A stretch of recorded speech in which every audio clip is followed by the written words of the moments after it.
एक बेटी पढ़ लिख कर आई, एक बेटी पढ़ लिख कर आई, बड़ी पढ़ाई कर ली।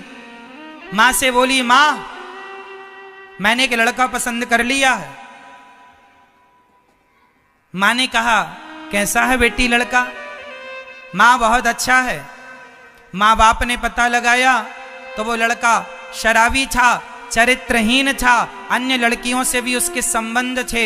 माँ बाप ने समझाया, बेटी तेरा जीवन खराब हो जाएगा, हमने बैकग्राउंड चेक किया, तू नहीं जानती, तो रूप और रंग में जा रही है कि सुंदर है, पैसे वाला है, पैसा काम नहीं देगा बेटी, समझ मेरी बात। ना माँ, मैं पढ़ी लिखी हूं, आप तो अनपढ़ हो, ज्यादा पढ़े लिखे नहीं हो, हम अपना डिसीजन खुद ले सकते हैं। क्या हुआ, ये बेटी शिक्षा तो प्राप्त इसने कर ली पर संस्कार नहीं पाए। संस्कार यही है कि सदा अपने से बड़ों की आज्ञा का पालन करना। माँ बाप कोई आपके दुश्मन नहीं है, जो किया है आज तक तुम्हारे भले के लिए किया है, आगे भी जो करेंगे तुम्हारे भले के लिए ही करेंगे। लेकिन बच्चे माँ बाप का भी सम्मान नहीं करते। शिक्षा तो है, क्या नहीं है, क्या नहीं है मेरी माँ, तो आप दोगे। अच्छा, आपके बच्चों को संस्कार कौन देगा? तो आप ही को देना पड़ेगा ना। तो कब से देना शुरू करोगे? मैं ये तारीख बता दो, हमें नोट कर लें हम। कब से दोगे? आज से। कल ग्रंथों की पूजा करिएगा अपने घर में, और जो आपके घर में गीता रामायण जो कपड़े में बंधी रखी है, धूल जम रही है ना मेरी माँ, पूजा स्थान पे रखा करो। भले एक ही अध्याय पढ़ो, गीता का आधा अध्याय पढ़ो, 4 श्लोक पढ़ो, श्लोक ना आवे तो हिंदी पढ़ लो। रामचरितमानस की चौपाई तो हिंदी में ही लिखी है, और भी हिंदी में हिंदी की व्याख्या लिखी है, पढ़ लो ना, अच्छा लगेगा आपको। ये भाइयों से कहो गीता पढ़ लिया करें। आप ही नहीं पढ़ोगे, मुसलमान का लड़का टोपी लगा करके कुरान पढ़ने रोज जाता है, लेकिन हिंदू का लड़का, ना हिंदू का लड़का ना हिंदू माँ बाप अपने बच्चों को गीता, लोगों के तो घर में ही गीता नहीं है तो पढ़ाने का सवाल ही कैसे खड़ा होगा? अरे जब होगी तब तो पढ़ोगे। कितना दुर्भाग्य है सनातन धर्म के लोगों का, जो अपनी संस्कृति को आप नहीं समझ रहे हैं, नहीं तवज्जो दे रहे हैं, नहीं पहचान रहे हैं। कौन संभालेगा आपकी संस्कृति को, आपकी विरासत? हमारी विरासत हमारे ग्रंथ हैं, पढ़ो, समझो, उनके साइंस को जानो। बहुत बड़ा साइंस भरा पड़ा है हमारे ग्रंथों में, वेद पुराणों में। हाँ जी, तो बच्चों को क्या दोगी मेरी माँ? संस्कार दोगी? तो संस्कार कहीं बाजार में पैसों से मिल जाएंगे? नहीं, देना पड़ेगा। बच्चों को इतना पढ़ाना मेरी माँ, इतना योग्य बनाना, और बच्चों को मोबाइल ना दिया करो मेरी माँ। आज बच्चों की पढ़ाई इसलिए नहीं होती, आप बड़ा मोबाइल दे देते हैं बच्चों को, मत दिया करो। हम तो आपसे एक बात कहें, यदि संभव हो सके, आजकल बच्चों को ना इंटरनेट की जरूरत पड़ती है। इंटरनेट के कारण बच्चे मोबाइल लेते हैं, ऑनलाइन क्लास चल रही है या उनको गूगल में कुछ करना है, पीरियड पूरा करना। हम कहते हैं यदि आपको भगवान ने सामर्थ्यवान बनाया है ना, तो एक कंप्यूटर ले लो छोटा सा, या लैपटॉप ले लो। लैपटॉप लेके ना नेट का कनेक्शन तो हो ही जाएगा। उसके बाद बच्चों को जब वो नेट का कोई काम करें, गूगल का कोई काम करें, तो आप लोगों की आंखों के सामने ही वो गूगल में कोई काम करें। आप लोग आते जाते दृष्टि बनाए रखें कि आपके बच्चे गूगल पर सर्च क्या कर रहे हैं। क्यों? तो आपकी आंखों के सामने वो पढ़ाई करें, गूगल इत्यादि का प्रयोग करें, क्योंकि आज जमाने की गूगल तो चाहिए, तो सबके सामने, माँ बाप के सामने। यदि मोबाइल पर आपने गूगल की सुविधा दी, इंटरनेट की, तो फिर वो बच्चे मोबाइल पर अच्छी चीजें कम देखकर बुरी चीजें सर्च करने लग जाते हैं, और वहीं से उनके संस्कार बिगड़ने शुरू हो जाते हैं। इसलिए ये सावधानी हर माँ बाप की है। कंप्यूटर हो, लैपटॉप हो, आपके सामने बच्चे आपको, आप काम बराबर करो, पर दृष्टि बनी रहे। एक डर बना रहेगा बच्चों को कि माँ खड़ी है, पिता है, कोई आ ना जाए। तो जब आप जाते आते देखते रहोगे तो काम प्रॉपर होगा। और बच्चों को केवल छोटा वाला मोबाइल प्रदान किया जाए, केवल बात करने की। बेटा बात करने के ये मोबाइल ये रहा, और तुम इंटरनेट चलाने के लिए लैपटॉप ये रहा, अब तुम्हें बड़ा मोबाइल रखने की जरूरत नहीं है, बड़ा मोबाइल वापस कर दे। चल यदि फेसबुक व्हाट्सएप में लग गए, बच्चों के सबसे बड़े दुश्मन, आज सबसे बड़ा दुश्मन बच्चों का कोई है तो मोबाइल है। सबसे बड़ा ध्यान भटकाने का विषय जो है मोबाइल है। इसलिए आपका ये उपाय मैंने बोल दिया, लैपटॉप कंप्यूटर की व्यवस्था आप कर लो। और बच्चों को इंटरनेट की यदि अत्यधिक जरूरत है, या फिर आपका मोबाइल है, आपका बेटा जितनी देर मोबाइल चलाए, आप अपने अभी लैपटॉप कंप्यूटर आप नहीं खरीद सकते तो कोई बात नहीं, आप अपने मोबाइल में 1 घंटे का यदि बच्चों का इंटरनेट का काम है तो आप अपने मोबाइल पर उन्हें करने दो, पर आप वहां बैठे रहो। पर आप वहां बैठे, हाँ या ना? कोई बैठा रहे, भाई बैठा रहे, बाप बैठा रहे, तुम पैसों को समय दे रहे हो, अपने बच्चों को समय नहीं दे रहे हो। कल को कोई ये नहीं पूछेगा कि तुम्हारे पास पैसा कितना है, जमाना यही कहेगा तुम्हारा बेटा क्या करता है। तुम्हारी रियल संपत्ति तुम्हारे बच्चे हैं, तुम्हारा धन तुम्हारी संतान है। यदि वो बिगड़ गई कुसंग से, सारी दुनिया तुम्हें आरोपी ठहराएगी। तुम कैसे माँ बाप थे, कहाँ थे तुम जब तुम्हारे बच्चे बिगड़ रहे थे? क्यों नहीं ध्यान दिया तुमने? पैदा करके छोड़ दिया। ये पैदा करके बच्चों को तो सुअर छोड़ देते हैं, इंसान तो पैदा करके संस्कार की बेड़ियों में जकड़ता है। तू आजाद नहीं है, संस्कार तेरे ये हैं। ये गलत काम नहीं करना, गलत संगत नहीं जाना। माँ बाप ध्यान नहीं देते बच्चों पर, इसलिए बच्चे बिगड़ जाते हैं। जरा सा ध्यान देने की जरूरत है। मैं सही बोल रहा हूं कि गलत बोल रहा हूं? बोलो मेरी माँ, हाँ या ना? मैं आप लोगों का समय वेस्ट तो नहीं कर रहा हूं। 2 ऑप्शन मैंने दिए आपको, बच्चों को या तो लैपटॉप कंप्यूटर के द्वारा उस जगह पर उनके आजकल क्या होता है, आजकल के माँ बाप की सबसे बड़ी गलती क्या होती है, आजकल बच्चों को अलग कमरा दे दिया जाता है, रूम दे दिया जाता है। ये बेटे का रूम है। अब बेटा अपना रूम बंद करता, लॉक करता है, अंदर कंप्यूटर लैपटॉप में क्या चल रहा है राम जाने। गलत है, ऐसा नहीं होना चाहिए। बच्चों का रूम ठीक है, पढ़ाई का स्थान सीमित हो, ये स्थान हो, पर वहां माँ बाप की निगरानी बनी रहे, ध्यान बना रहे। वही माँ अच्छी माँ है, वही बाप अच्छा बाप है, जो सदा अपने बच्चों पे नजर रखता हो। नजर ना रखने से बच्चे बिगड़ जाते। आजकल बच्चे इतने होशियार हैं, अपने मम्मी पापा को बुद्धू बना देते हैं, कंबल ओढ़ लेते हैं, रजाई ओढ़ लेते हैं, अंदर व्हाट्सएप चलाते हैं। मैया को लगता सो गया छोरा, छोरी सो गई। छोरी सोई काहे को, अंदर व्हाट्सएप चला रही है। क्यों होता है ऐसा या नहीं? फिर माँ बाप तुम ज्यादा भोले ना बनो, तुम्हारा यही भोलापन तुम्हें बर्बाद करेगा। ध्यान नहीं दिया था धृतराष्ट्र गांधारी ने तो दुर्योधन जैसे नालायक हो गए 100 की 100, और ध्यान दिया था कुंती ने बच्चों पर, धन और धर अर्जुन बन गए, धर्मराज हो गए। ध्यान देने से अर्जुन होता है और ध्यान ना देने से दुर्योधन होता है। माँ बाप चाहें तो बेटे को अर्जुन बनाए, माँ बाप चाहें तो बेटों को बच्चों को दुर्योधन बनाए।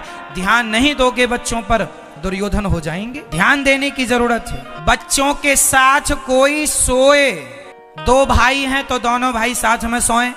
बहन है, छोटा भाई है तो बहन अपने छोटे भाई को साथ में सुलाए। 2 लोग साथ में रहेंगे तो किसी एक की भी गलत विचारधारा नहीं होगी। और अकेला दिमाग शैतान का होता है।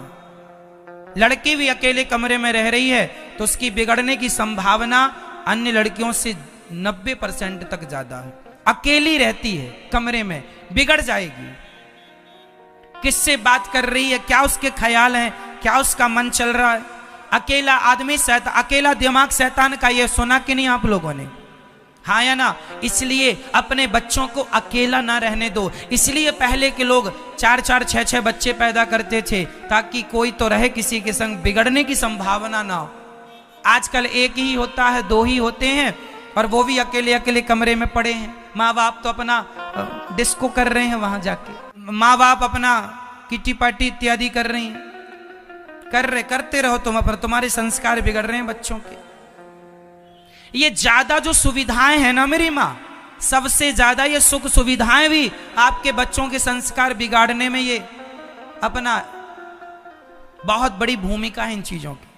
ज्यादा सुख सुविधा नहीं, जितना सोना जितना तपेगा उतना चमकेगा। आजकल के बच्चे तपेंगे नहीं तो चमकेंगे क्या? तपेंगे तब तो चमकेंगे। हर बच्चे गलत हैं, मैं ये आरोप नहीं लगा रहा हूं, पर फिर भी हर बच्चे पर माँ बाप की नजर हो तो क्या बुराई है ये बताओ। आपका बेटा हॉस्टल में चला गया, चेन्नई में, मुंबई में, दिल्ली में बेटी हॉस्टल रहती है, तो क्या माँ बाप की जिम्मेदारी नहीं है कि एक दिन जाएं चुपके रूप बदल के और जाके देखें कि बेटी कहाँ है, दूर खड़े होके किन से मिल रही है, किससे मिल रही है, कहाँ जा रही, कहाँ आ रही है। बेटी बेटों पर निगरानी रखना क्या माँ बाप का धर्म नहीं है? आजकल माँ बाप ने छोड़ दिया निगरानी रखना, बच्चों को लगा अब तो हम स्वतंत्र हैं। और याद रखना, स्वतंत्र यदि हो गया कोई, मेरे ऊपर यदि मेरे ऊपर कोई भय नहीं है, डर नहीं है, तो मैं गलत काम कर लूंगा। इसलिए भय जरूरी है, बच्चों के ऊपर माँ बाप का भय जरूरी है। क्यों जी, जरूरी है कि नहीं? बिना भय के काम नहीं होता, भय बिनु होई ना प्रीत। सर्कस में आपने देखा होगा हाथी क्रिकेट खेलता है, सर्कस में देखा होगा शेर फुटबॉल खेलता है। ये कैसे खेलता है?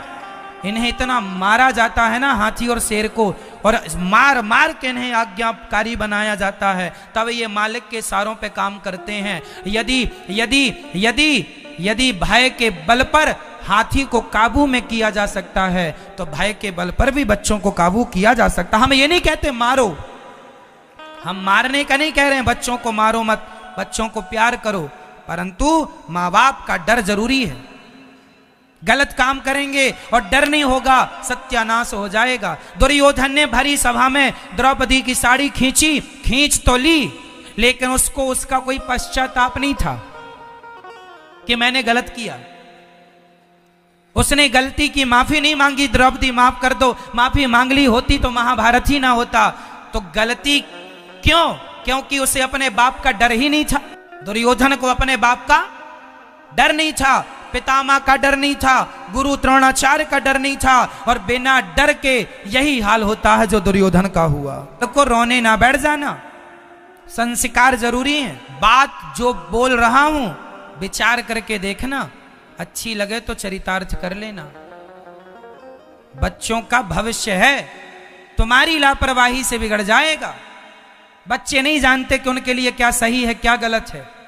छोटी सी लड़की को प्यार हो जाता है, 15 साल की छोरी है, प्यार हो गया, उसे पता ही नहीं प्यार क्या होता, हो गया। माँ बाप ने संस्कार दिए नहीं, बताओ उसे कि बेटा प्यार ये नहीं है। कथा सुनाया करो, रामचरितमानस पढ़ाते तो सीता के संस्कार बनते, नहीं पढ़ाया तो सूर्पनखा के संस्कार हो गए। 15 साल की छोरी को प्यार हो गया। देख लो जमाने में छोटी छोटी लड़कियां प्यार करने पे मस्त हैं, छोटे छोटे बच्चों को प्यार हो रहा है। इन्हें पता ही नहीं कि प्यार का फॉर्मूला क्या है, प्यार का अर्थ क्या होता है, लव का अर्थ क्या होता है, नहीं पता, करते हैं बस। ये प्यार कहां से शुरू हुआ? फेसबुक से, व्हाट्सएप से, यहां से शुरू हुआ। ये अपने पांव में कुल्हाड़ी मार रहे हैं, इन्हें पता ही नहीं कि हमारे लिए क्या सही क्या। तुम माँ बाप हो, सही रास्ता दिखाना। मेरी माँ, हाथ जोड़कर कहता हूं, माता शत्रु पिता वैरी, ये न वालो न पाठिता, न शोभते सभा मध्य हंस मध्य वको यथा। शास्त्र तुम्हारे लिए कहते हैं, वह माता शत्रु है, वह पिता दुश्मन है। जो माँ बाप अपने बच्चों को सही संस्कार नहीं देते, वह माँ बाप अपने बच्चों के सबसे बड़े दुश्मन है। क्यों नहीं दिया संस्कार? टीचरों के भरोसे ना छोड़ा करो बच्चों को, स्कूलों के भरोसे ना छोड़ा करो बच्चों को। स्कूल में भी शिक्षा ही मिल रही है, संस्कार नहीं। आजकल के स्कूलों में तो उल्टा सीधा नाच नचवा रहे हैं। स्कूलों में आजकल तो स्कूलों में टीचर लोग खुद मांस खाते हैं, सिगरेट पीते हैं, शराब पीते हैं। वो तुम्हारे बच्चों को कौन सा संस्कार देंगे? 2 और 2 4 तो समझा देंगे, 2 और 2 4 समझाना बड़ा नहीं है। संस्कार देने में समय लगता है मेरी माँ। संस्कार सबके वश के नहीं है। संस्कार सबके बस का नहीं है। स्कूल में जो टीचर अधिकाधिक टीचर हैं, मैं कितने नाम बताऊं आपको, क्या क्या बताऊं।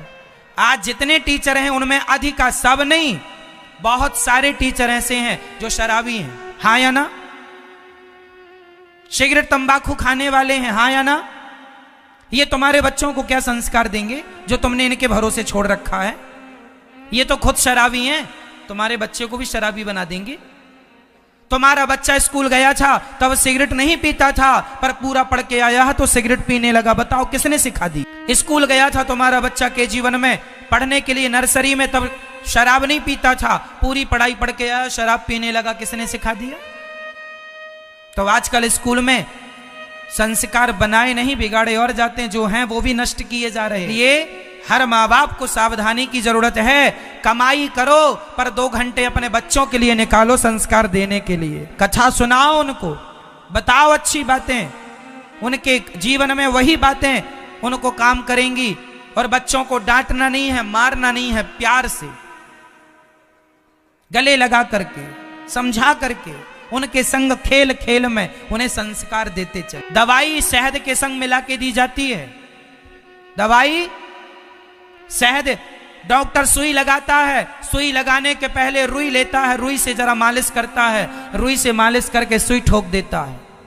इसी तरह खेल खेल में, प्यार प्यार में, हंसी मजाक में बच्चों को संस्कार देने हैं, खेल खेल में। आज माँ बाप लापरवाह हैं। आज शादी होती है बच्चों की, बेटों की, तो माँ बाप बड़ा सा मुंह फाड़ते हैं, हमें दहेज दे दो, इतना लेंगे, बस 10 लाख लेंगे हम, 20 लाख लेंगे, 25 लाख लेंगे।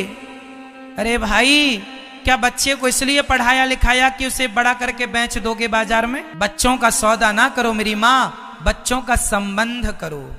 संबंध होना अच्छा है, सौदा होना अच्छा नहीं है। बच्चों को, जितने नौजवान दोस्त सुन रहे हैं आप भी सुनना, अपने बच्चों को इतना योग्य बनाओ मेरे नौजवान दोस्तों, इतना योग्य बनाओ अपने आप को कि आपको कभी किसी के सामने हाथ फैलाने की जरूरत ना पड़े। तुम्हें गाड़ी चाहिए, बंगला चाहिए, दहेज में जो तुम मांग रहे हो वो मांगने की जरूरत ना पड़े। अपने बलबूते, अपनी मेहनत के बल पे अपना बना लो ना, गाड़ी ले लो ना अपने बल पर। क्या भिखारियों की तरह मांगने लगे, ससुर जी गाड़ी दे दो। क्यों?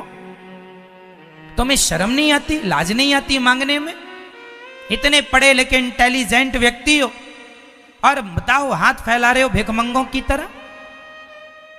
थोड़ी तो लाज आनी चाहिए। लेकिन आजकल का आदमी पढ़ा लिखा धूर्त है। दहेज चाहिए। दुनिया के किसी देश में दहेज की प्रथा नहीं है। भारत को छोड़कर अमेरिका, जापान, जमाना घूम लो, कहीं दहेज की प्रथा नहीं है। केवल भारत सुशिक्षित देश है, समझदार है, लेकिन फिर भी ना जाने कितना लोभ आदमी को सताए जा रहा है।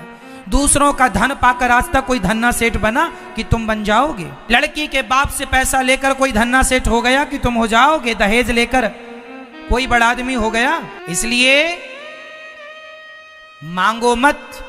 भगवान से ऐसी प्रार्थना करना कि विधाता मैं लेने वालों की लिस्ट में ना, लेने वालों की लाइन में ना खड़ा हूं। इतना सामर्थ्यवान बनाना विधाता, देने वालों की लाइन में खड़ा करना, मैं देना सीखूं। दीजिए जरूरतमंदों को, दीजिए रोटी जिसके पेट में भूख है, दीजिए उनको कपड़ा जिनको कपड़ों की जरूरत है, दीजिए, लीजिए नहीं, दीजिए। भगवान से कहो हे विधाता हमें देने वाला बनाओ। बोलो हे विधाता हमें देने वाला बनाना, हमें लेने वाला ना बनाना। लेना हो तो केवल भगवान से लीजिए। तुम ही हो माता, तुम ही पिता हो। केवल भगवान से।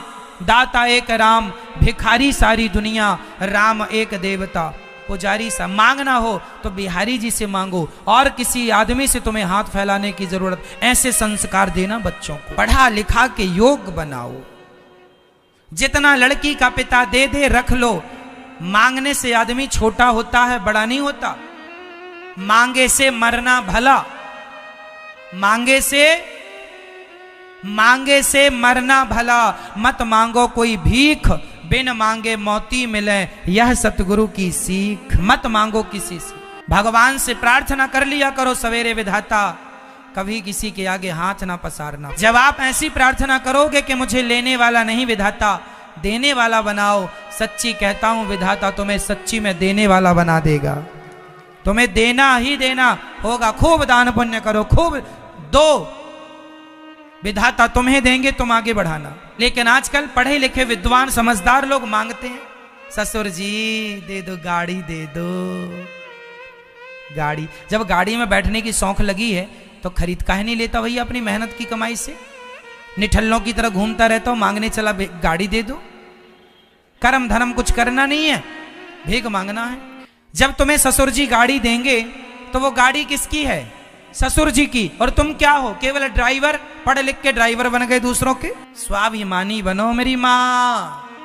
हमें ना चाहिए किसी की धन दौलत। हम जो मेहनत करते हैं हम तो मेहनत का ही लेते हैं। हमें व्यर्थ का करोड़ नहीं चाहिए। मेहनत 10 रुपए की है तो 10 ही लूंगा, फोकट का करोड़ रुपए भी नहीं चाहिए मुझे। 10 रुपए लूंगा क्योंकि मेरी मेहनत 10 रुपए की है। बेईमानी ना करो, ईमानदारी से जियोगे, चलोगे, खुश रहोगे। बच्चे संस्कारी ऐसे ही बनेंगे। पापाचार भ्रष्टाचार से संस्कार कभी दे नहीं सकते आप। मैं बीड़ी पीने लग जाऊं और अपने बच्चों को कहूं तुम बीड़ी ना पीना, ऐसा हो ही नहीं सकता। यदि मैं बीड़ी पीता हूं तो मेरी बात का कोई प्रभाव पड़ेगा ही नहीं। जो व्यक्ति अपने आप को बदल सकता है वही दूसरों को भी बदल सकता है। जो खुद को नहीं बदल सकता वो दूसरों को कदापि नहीं बदल सकता। बच्चों को बदलना चाहते हो, देश को बदलना चाहते हो, जमाने को बदलना चाहते हो तो पहले अपने आप को बदल डालिए, अपनी सोच बदल डालिए। डिलीट कर दीजिए वो गंदी सोच, दहेज लेने वाली लड़की का बाप। हमें सुयोग्य लड़की चाहिए। पैसा तो जीवन भर कमा सकते हैं, पैसे का क्या है? लड़की योग्य लाना, लड़का योग्य ढूंढना। ऐसा ना हो कि एक लड़का करोड़पति है, शराबी है, चरित्रहीन है, फिर भी बाप ने बेटी का विवाह कर दिया इसलिए कि बड़ा पैसे वाला है तो चरित्रहीन से विवाह कर दिया। पैसा देख के तुम्हारा दिमाग खराब हो गया।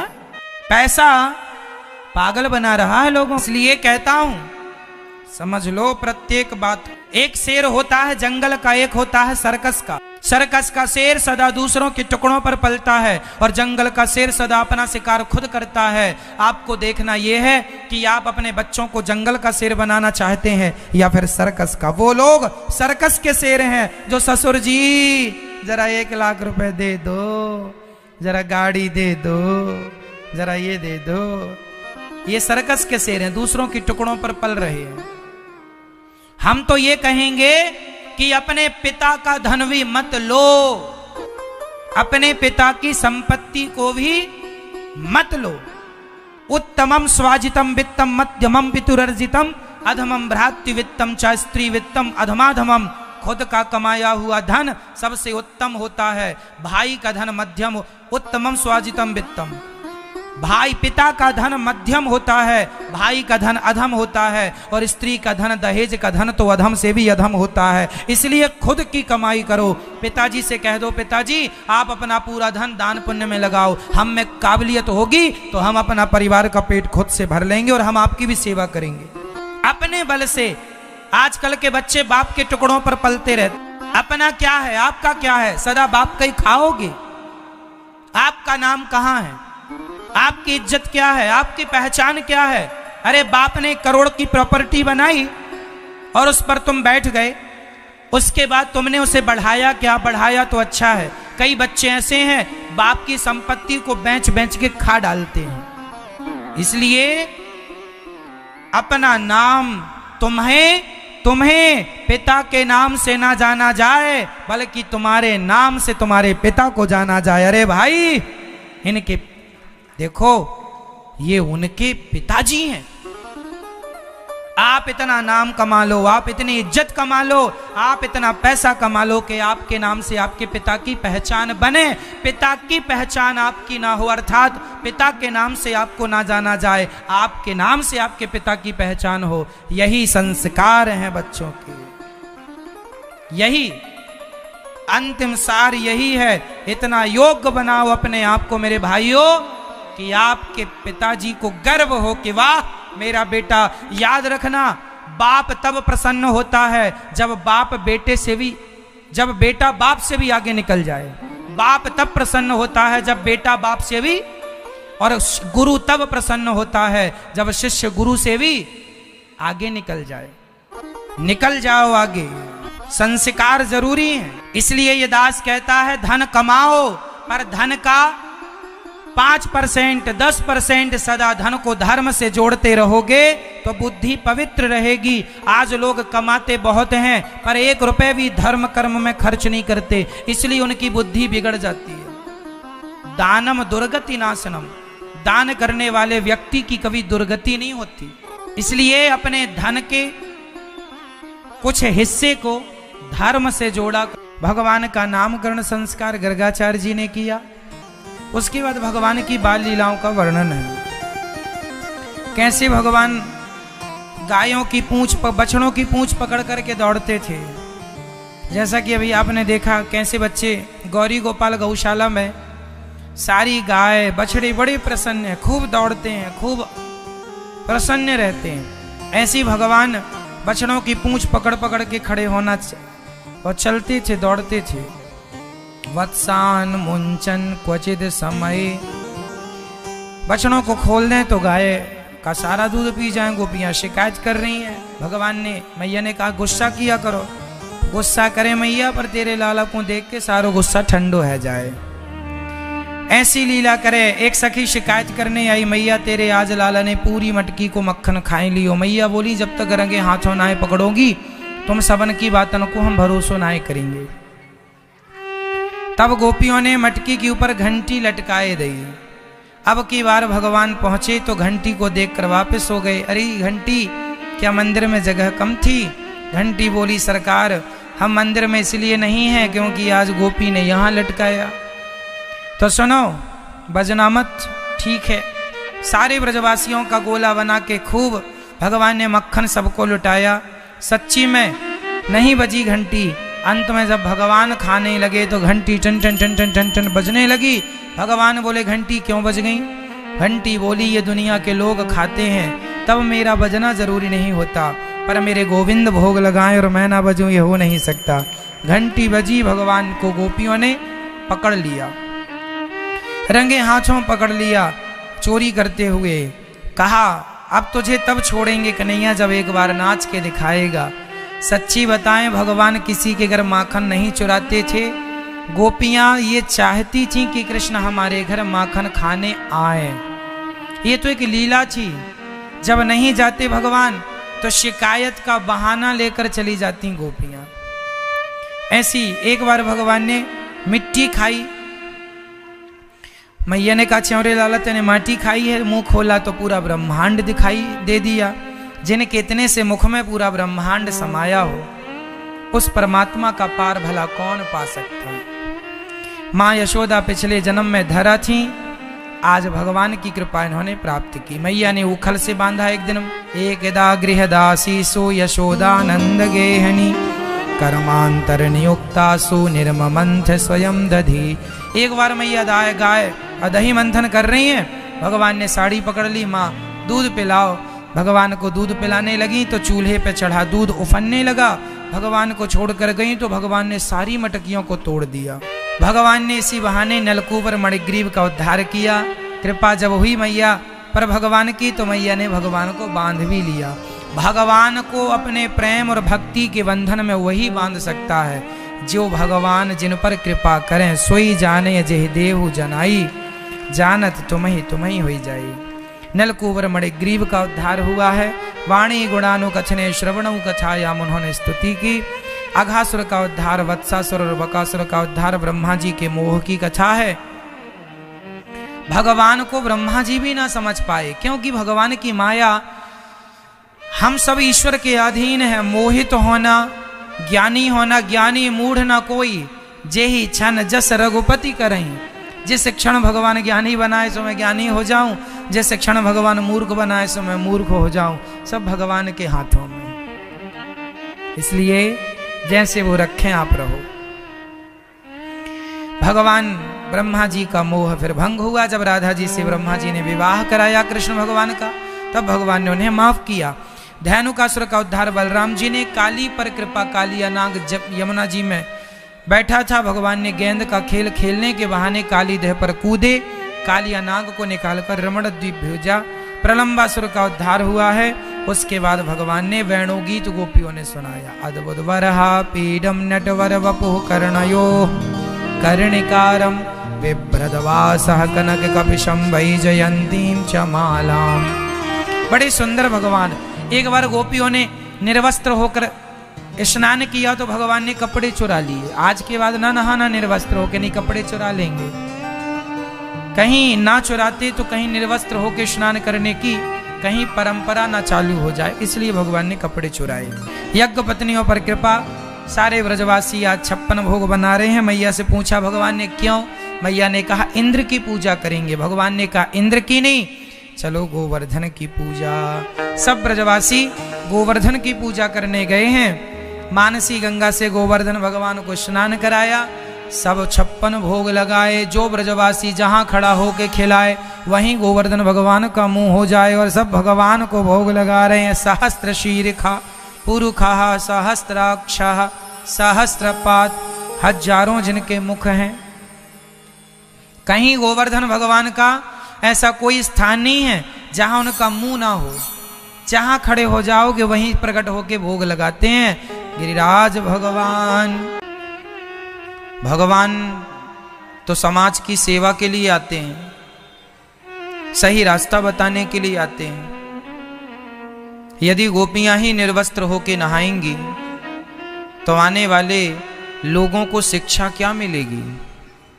आज गोपियां नहा रही हैं, कल आने वाली पीढ़ी स्नान करेगी निर्वस्त्र होकर, तो कहीं ये गलत परंपरा ना चालू हो जाए, इसलिए भगवान ने तुरंत उस परंपरा का विरोध कर दिया। गोपियों के सारे कपड़े चुरा लिए। गोपियों ने कहा कन्हैया आपने हमारे कपड़े चुरा लिए, हम तो बिना कपड़ों के पानी में हैं, ठंडी लग रही है, जल्दी से कपड़े दे दो। भगवान ने कहा ऐसे नहीं दूंगा, पहले तुम सब बाहर आओ। गोपियां बोली कि कन्हैया हम बिना कपड़ों के तुम्हारे सामने बाहर कैसे आ जाएं? तो कन्हैया ने कहा क्यों, हमसे लज्जा आ रही है? बोले हाँ, तुम पुरुष हो ना, तुम्हें देखकर हम बिना कपड़ों के हमें लज्जित होंगी, हमें लज्जा आएगी। तो भगवान ने कहा हमें देखकर लज्जित होती हो, और पानी में भी तो वरुण देवता रहते हैं, पानी भी जल भी तो एक देवता है, तो आप जल के सामने निर्वस्त्र खड़ी हो तो आपको लज्जा नहीं आ रही है? सूर्य भगवान आपको देख रहे हैं, वो भी तो पुरुष हैं, उनके सामने निर्वस्त्र खड़ी हो? ये प्रकृति पेड़ पौधे सबकी तो आंखें हैं, अपने ढंग से सभी देखते हैं, तो क्या उनके सामने तुम निर्वस्त्र खड़ी हो, तुम्हें लज्जा नहीं आती? इसलिए तुम्हें ऊपर आना पड़ेगा। गोपियां बोली कन्हैया हम कैसे आए आपके सामने बिना कपड़ों के? भगवान बोले आओगे तो कपड़े मिलेंगे, नहीं तो आप जाओ, फिर ऐसी घर जाना। तब उनमें से एक गोपी बोली अरे सखी, ये जो कन्हैया है ना, ये तो घट घट व्यापी है, सर्वत्र रहते हैं, यही तो हमारे दिल में है, यही तो हमारे अंदर है, यही तो हमारे बाहर है। सारी दुनिया कितने भी कपड़े पहन ले, पर इनके सामने तो सब बिना कपड़ों के ही हैं, क्योंकि ये तो सब जानते हैं अंदर की बाहर की। अरे हर आदमी कपड़े के अंदर निर्वस्त्र ही तो है, कपड़े पहन के कौन आता है? सब निर्वस्त्र आते हैं इस धरती पर, तो ये तो भगवान है जो सबके अंदर व्याप्त हैं, इसलिए इनसे कैसी लाज, कैसी शर्म। चलो, सारी गोपियां ऊपर आ गईं। भगवान ने कहा, गोपियां जब ऊपर आईं तो अपने गुप्त अंगों को ढकते हुए अपने हाथों से ऊपर आईं। भगवान ने कहा ऐसे नहीं, तुम दोनों हाथ जोड़कर पहले सूर्य भगवान को प्रणाम करो। गोपियों ने सूर्य भगवान को प्रणाम किया, तब भगवान ने कपड़े दिए। गोपियों से भगवान ने कहा कि कोई निर्वस्त्र होकर स्नान कर ले तो उस पाप से उसे निवृत्ति तब मिलती है जब वो निर्वस्त्र होकर के सूर्य भगवान को प्रणाम करे। इसलिए कभी भी किसी भी स्त्री को, किसी भी पुरुष को निर्वस्त्र होकर स्नान नहीं करना चाहिए। इस गलत परंपरा को भगवान ने वहीं खत्म कर दिया। नहीं खत्म करते तो आज भी लोग निर्वस्त्र होके, अमेरिका जापान में लोग नहा ही रहे हैं बिना कपड़ों के, क्योंकि वहां भगवान ने अवतार नहीं लिया ना, क्योंकि वहां भगवान ने शिक्षा दी नहीं। इसलिए वहां आज भी शिक्षा तो है, पढ़ाई लिखाई तो वहां भी है, पर संस्कार नहीं है। कपड़े नहीं पहनने चाहिए। वो लोग तो खूब कपड़े उतार उतार के नहाते हैं, क्योंकि उनके संस्कार हम जैसे नहीं हैं। हमारी सोच उनकी सोच में जमीन आसमान का अंतर है। वो भोग प्रधान देश है और भारत भक्ति प्रधान देश है। इसलिए यहाँ की विचारधारा वहाँ की विचारधारा से मैच नहीं कर सकती, कोई कितना भी मैच करना चाहे। आज पूरी दुनिया में लगभग 195 देश हैं, लगभग 200 मान लीजिए आप। सारी दुनिया में आज पूरे पृथ्वी लोक में 195 देश, 200 देश के लगभग हैं। केवल भारत ही एक ऐसा देश है जहां आज भगवान का नाम लिया जा रहा है, भगवान की कथाएं हो रही हैं, भगवान का कीर्तन हो रहा है, जहां सत्य बोलने की बातें हो रही हैं। अन्य किसी देश में ये बातें नहीं होती। यहाँ नारी का सम्मान होता है माँ के रूप में, बहन बेटी के रूप में। यहाँ पत्नी को 7 जन्म की संगनी माना जाता है। लेकिन ये संस्कार सिर्फ भारत के हैं। अमेरिका, जापान, लंदन, पेरिस में ऐसा नहीं है। वहाँ नारी केवल भोग का सामान है।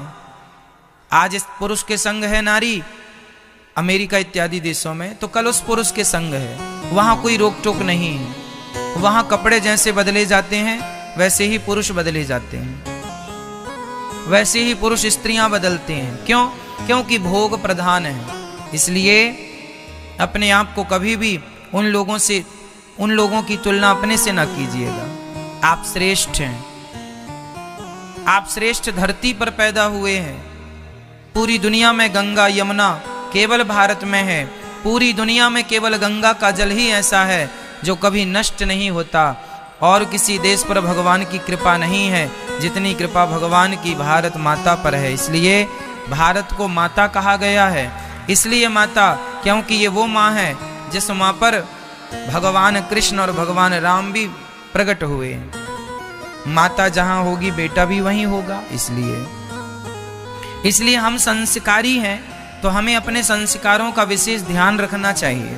कोई भी गलत निर्णय लेने से पहले, गलत काम करने से पहले ये जरूर सोचना चाहिए कि क्या ये हमारे संस्कार हैं, क्या ये हमें शोभा देता है। ये जरूर विचार करना चाहिए। गोपियों के कपड़े भगवान ने दिए, गोवर्धन की पूजा की भगवान ने और गिरिराज भगवान को 1 उंगली पर धारण किया। ब्रज मंडल में आज से ही होली प्रारंभ हो गई। आज से हो गई। आप में से कुछ लोगों ने मंदिरों में आज पहली होली ठाकुर जी के संग खेली जाती है। बसंत पंचमी है ना। ब्रजमंडल की परंपराएं अलग हैं। सारी दुनिया में होरी होती है, यहां होरा होता है। सारी दुनिया में होली है, यहां होरा। आज पहली होली ठाकुर जी के संग हुई, भगवान के संग। अभी थोड़े दिन में लठमार होली चालू हो जाएगी बरसाने की। निरंतर अब से होली चलती रहेगी, होली तक, होली के बाद तक। ऐसी होली कहीं नहीं खेली जाती जैसी वृंदावन में खेली जाए। ये परिक्रमा मार्ग जो है ना, होली में जब एकादशी आती होली के पहले, उस एकादशी की परिक्रमा को तो ये पूरी सड़क में आप समेटेंगे तो कुंटलों से गुलाल समेट लेंगे। इतना गुलाल सड़क में बिछा हो, पूरी सड़क में। बिहारी जी के मंदिर में तो आप खड़े होंगे तो गुलाल में पांव धस जाएंगे। कहने का तात्पर्य यह है कि हमारा जो देश है वह उत्सव प्रधान देश है। यहाँ उत्सव है, भगवान जी के उत्सव। होली क्यों मनाई जाती है? होली के दिन प्रहलाद जी ने भगवान का स्मरण किया और प्रहलाद जी की जान बची और होलिका जलकर भस्म हो गई। तब से होली की परंपरा है। अब वसंत ऋतु का प्रारंभ हुआ, इसलिए वसंत पंचमी स्टार्ट हो गई। अब माघ के बाद कौन सा महीना आएगा? फागुन। ये फागुन का महीना जो है ये आनंद देने वाला महीना है। यही एक ऐसा महीना है जिसमें वसंत रहती है। पतझड़ सावन वसंत बहार, एक बरस के मौसम चार। यही वो महीना होता है जिसमें ना सर्दी होती है ना गर्मी होती है। आज से मौसम बदल जाएगा। हमारे जो त्योहार है ना वो केंद्र में है। उन त्योहारों से एक परिवर्तन देखने को मिलता है प्रकृति में। अब से पतझड़ थोड़ा तेज हो जाएगा। पतझड़ स्टार्ट होगा और फिर जल्दी से एक नई, ये अभी चैत्र का महीना भी आएगा।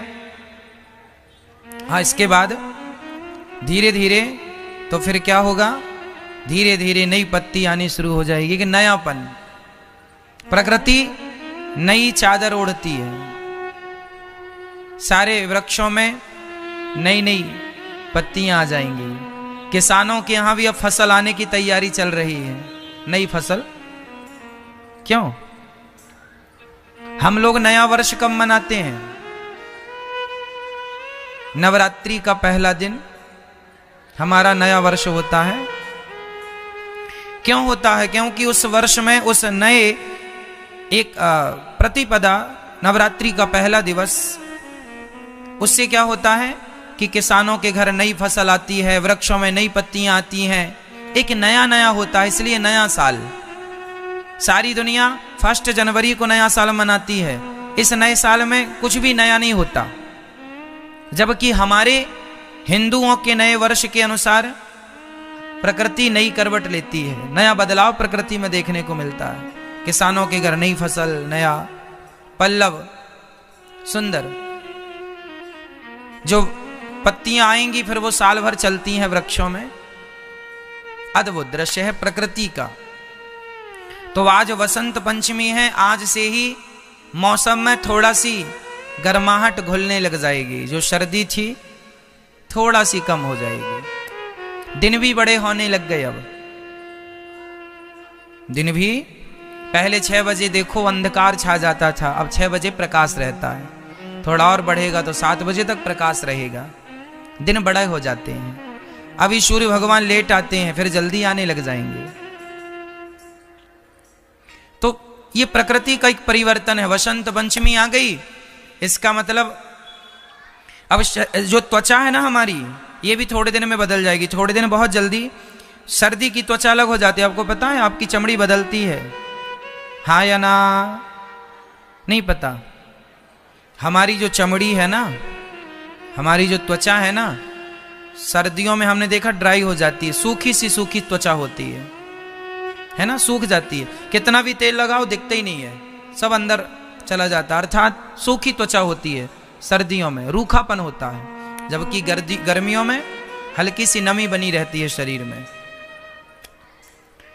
चमड़ी अलग हो जाती है। अर्थात अलग मतलब थोड़ा सा बदलाव शरीर में भी होता, हम ये समझा रहे हैं आपको। ये प्रकृति का जो आनंद है ना, हम सब, केवल भारत ही एक ऐसा देश है जहां सभी ऋतुओं को देखा जा सकता है। दुनिया में किसी स्थान पर सभी ऋतुओं का आनंद नहीं है, एक भारत के सिवा।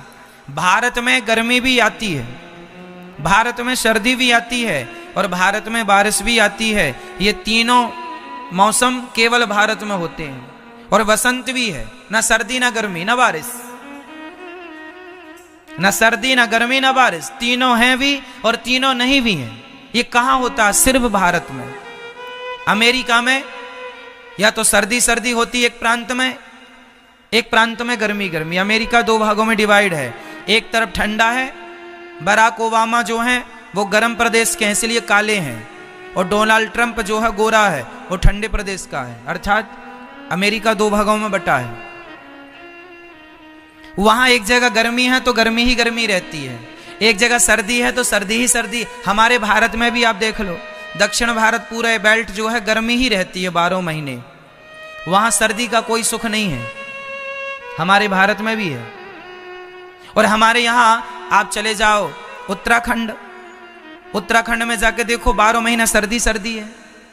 दक्षिण भारत में गर्मी गर्मी है। केवल हम मध्य भारत के लोग ही ऐसे हैं जो तीनों चारों मौसम का आनंद लेते हैं। समय पर गर्मी, समय पर सर्दी, समय पर बारिश और समय पर वसंत। वसंत का भी आनंद है। बसंत का महीना ऐसा होता है, बसंत ऋतु का, कि आप कंबल ओढ़ लें तो ओढ़ लें पतला वाला, और नहीं ओढ़ें तो कोई जरूरत नहीं। ओढ़ें तो दिक्कत नहीं, नहीं ओढ़ें तो, आपने स्वेटर पहनी है तो भी दिक्कत नहीं, और नहीं पहनी तो भी दिक्कत नहीं। अब ये जो मौसम आएगा ऐसा आएगा, जैसे फागुन का महीना कहते हैं। ये प्रकृति है। परमात्मा ने इसलिए तो अयोध्या वृंदावन में अवतार लिया, क्योंकि यहां सब प्रकार के मौसम हैं। हम किस्मत वाले हैं कि ईश्वर ने हमें भारत की पावन धरा पर भेजा है। जितना सुख यहां है। अच्छा, एक बात और बताएं, भारत में भारत ही एक ऐसा देश है जहां पूर्व से पश्चिम, उत्तर से दक्षिण तक एक ही घड़ी चलती है, जबकि अन्य देशों में एक ही घड़ी नहीं चलती। वहां अन्य देशों में एक ही देश में दो प्रकार की घड़ी चलती है। दो प्रकार की मतलब वहां का समय अलग होगा, यहां का समय अलग। उत्तर अमेरिका का समय अलग और दक्षिण अमेरिका का समय अलग, समय अलग होता है। जैसे सबसे ज्यादा समय की साउथ अफ्रीका जो है ना, अफ्रीका, वहां तो 4 भागों में घड़ी बटी हुई है। वहां ये बज रहा है तो दक्षिण तरफ ये बज रहा है, तो उत्तर तरफ ये बज रहा है समय। यहां 10 बज रहा है तो वहां 12 बज रहे हैं, तो कहीं 11 बज रहे हैं, तो कहीं 9:45 बज रहे हैं, ऐसा वहां पर। लेकिन भारत में जो समय दिल्ली में है वही समय मुंबई में है, वही समय चेन्नई में है, वही समय कन्याकुमारी में है। क्यों जी? हमारे भारत में एक सा समय चलता है, अन्य देशों में ये सुविधा नहीं है। इसलिए तो हमारे यहाँ भारत में सूर्य भगवान सबसे पहले आते हैं। इसलिए दुनिया जब घड़ी समय 1-2 सेकंड का आगे पीछे हो जाता है तो समय की उचित गणना भारत से ही होती है। इसलिए भारत को विश्व गुरु कहते हैं। जहाँ सूरज सबसे पहले आकर डाले अपना डेरा, वो भारत देश है मेरा। तो ये आप सभी को वसंत पंचमी की ढेर सारी शुभकामनाएं। भगवान आपको सुखी रखें और आपके जीवन में भी ये खुशियों के रंग, प्रसन्नता के रंग बने रहें। हर त्योहार को क्यों मनाया जाता है, इसका भी एक साइंटिफिक रीजन है हमारे सनातन धर्म का। होली पर हम आपको ये बताएंगे। भगवान ने एक उंगली से गोवर्धन उठाया है, एक उंगली। भगवान ने एक उंगली से गोवर्धन इसलिए उठाए कि भगवान ये समझाना चाहते हैं कि मैं अपने भक्त की रक्षा, मेरे लिए भक्त की रक्षा तो मेरे बाएं हाथ का खेल है, बाएं हाथ का काम है। जो भक्त मेरी शरण में है उसके लिए मैं पहाड़ भी उठाने को तैयार हूं। भगवान आपके लिए सब कुछ करते हैं, थोड़ा आप भी उनके लिए कुछ कुछ किया करो। कुछ ज्यादा नहीं कह रहा हूं, केवल स्मरण ही बनाए रखो उनका, इतना ही पर्याप्त है। आज भगवान के पिताजी को वरुण देवता लेकर भगवान ने गौ का वर्धन किया है, गोवर्धन उठाकर। आप लोगों ने गाय की सेवा की कि नहीं? गाय की सेवा किया करो। यदि आप लोग अपना भविष्य अच्छा चाहते हैं, यदि आप लोग अपने जीवन में सुख शांति चाहते हैं, तो गाय की सेवा किया करो। अच्छा, एक बात बताऊं, जब मैं गौरी गोपाल गौशाला जाता हूं ना, तो मुझे बहुत अच्छा लगता है गायों को देखना, छोटे छोटे बच्चों के संग खेलना, एक पॉजिटिव एनर्जी होती है। गौरी गोपाल के आसपास एक बहुत दिनों से वो रहती है, कुत्ते की पत्नी यहीं रहती है आसपास। उसे किसी ने पाला नहीं, किसी ने बुलाया नहीं, पर उसे ये जगह अनुकूल लगी तो वो यहीं आसपास रहती है, यहीं रहती है। यहीं अन्न क्षेत्र बढ़ता है, अन्न क्षेत्र बढ़ जाता है तो जो नीचे गिर जाता है दाना, दाल चावल खीर, आके चाट लेती है, खा लेती है और यहीं आसपास बनी रहती है वो। तो कुत्ते का इसी बहाने भोजन भी निकल रहा है, उसका पेट भर रहा। उसके बच्चे वो 2 बार बच्चों को जन्म दे चुकी मेरे देखते देखते, दोनों बार उसके बच्चे खा पी के स्वस्थ हैं। तो हमने कुत्ते को पाला नहीं है, पर उसका पालन हो रहा है। हम ये नहीं कहते कि तुम किसी कुत्ते को मारने लग जाओ, ना जी, मारना नहीं है, हमें जीव मात्र से प्यार करना है। हम प्यार सबसे करें, हम कुत्ते से भी प्यार करें, लेकिन जो जितने प्यार का अधिकारी है उसे उतना ही। अब आप देखो ना, आपका ये जो हाथ है आपका ही तो है ना, लेकिन ये आपके गाल में लग गया तो आप इसे धुलते नहीं हैं। लेकिन यही हाथ, जब यही हाथ शौच के लिए आपका हाथ नीचे जाता है तो फिर शौच के बाद आपको धुलना पड़ता है। आपका हाथ गाल में लग जाए तो आप धुलते नहीं है, पर शौच के बाद धुलना पड़ता, आपका ही हाथ है।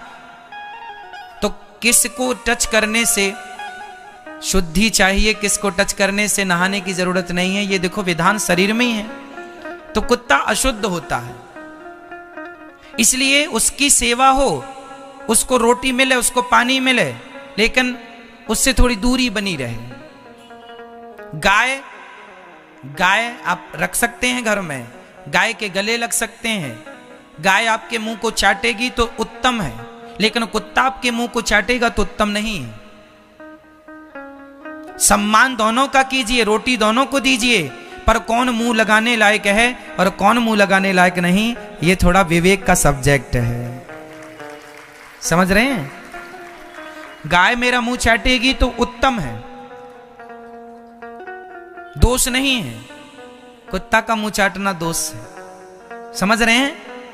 उसी प्रकार जिस प्रकार आपका यह हाथ आपका ही है, और आपका हाथ भी आपका ही है, गाल भी आपका ही है, और शरीर भी आपका ही है, लेकिन शरीर के एक अंग पर हाथ चला जाए तो धुलना पड़ता है, और एक अंग पर हाथ रखा है तो धुलने की जरूरत नहीं है। उसी प्रकार गाय भी एक अंग है, कुत्ता भी एक अंग है, लेकिन कुत्ता वो अंग है जिसको स्पर्श करने से हाथ धुलने की जरूरत है, और गाय वो अंग है जिसे स्पर्श करने के बाद धुलने की जरूरत नहीं है हमारे ही सारे अंग।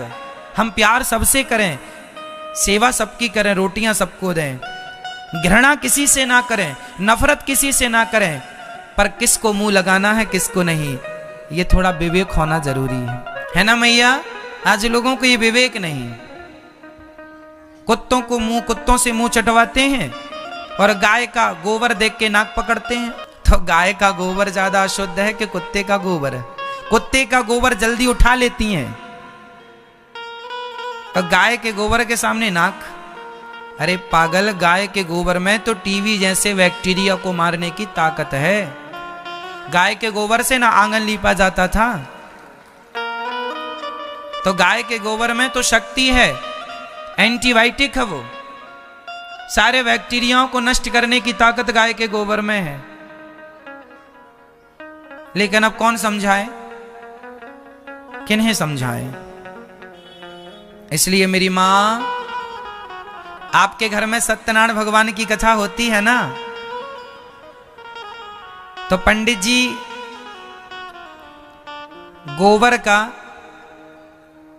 गोबर की ना आपके घर में